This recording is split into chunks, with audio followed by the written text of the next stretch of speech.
When the world lost its mind, when common sense suddenly became an uncommon virtue, Florida was a refuge of sanity, a citadel of freedom for our fellow Americans and even for people around the world. Ron DeSantis has decided to put his people first. Ron DeSantis taking a lot of heat over it, but he's not backing down. Florida's success has been made more difficult by the floundering federal establishment in Washington, D.C. An inflationary spending binge that has left our nation weaker and our citizens poorer. It has enacted pandemic restrictions and mandates. It has recklessly facilitated open borders. It has imposed an energy policy that has crippled our nation's domestic production. This has caused many to be pessimistic about the country's future. Some even say that failure is inevitable.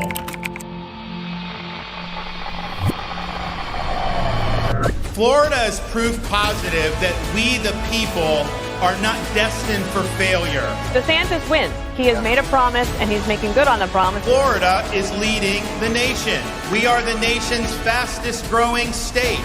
We rank number 1 in education freedom.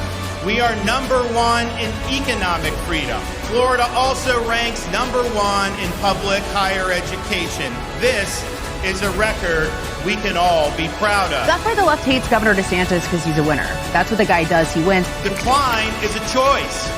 Success is attainable. And freedom is worth fighting for.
Visitors to the Magic Kingdom may not have realized they were visiting an area outside the governance of the state of Florida. Today, the corporate kingdom finally comes to an end. There's a new sheriff in town, and accountability will be the order of the day. Today, the governor, Ron DeSantis, the #1 candidate to take on Donald Trump for the Republican presidential nomination, ended the self-governing zone in place since 1967. It's meant the Disney Corporation collected its own taxes and funded its own emergency services in the area.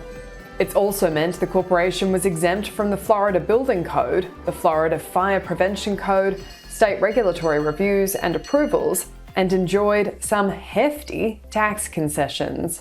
They had exemptions from laws that everybody else had to follow, and they were able to get huge amounts of benefits without paying their fair share of taxes, and even racked up $700 million worth of municipal debt.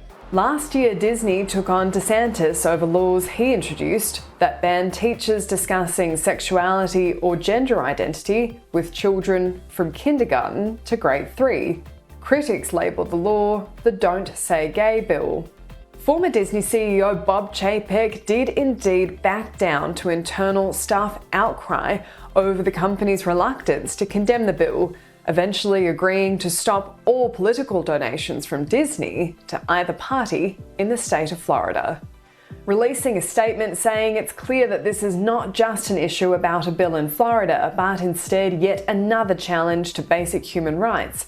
You needed me to be a stronger ally in the fight for equal rights, and I let you down. I'm sorry. That was only a mild annoyance. I think that what we came to realize after that dust settled on that was you clearly had a movement within the corporation itself, of course, Burbank, California-based elements of it, that said it's their job or it's their goal to inject a lot of this sexuality into the programming for young kids. Today's announcement and his upcoming book launch mean Ron DeSantis is once again dominating national headlines, seemingly out of reach of the former president. Annalise Nielsen, Sky News, Washington, D.C.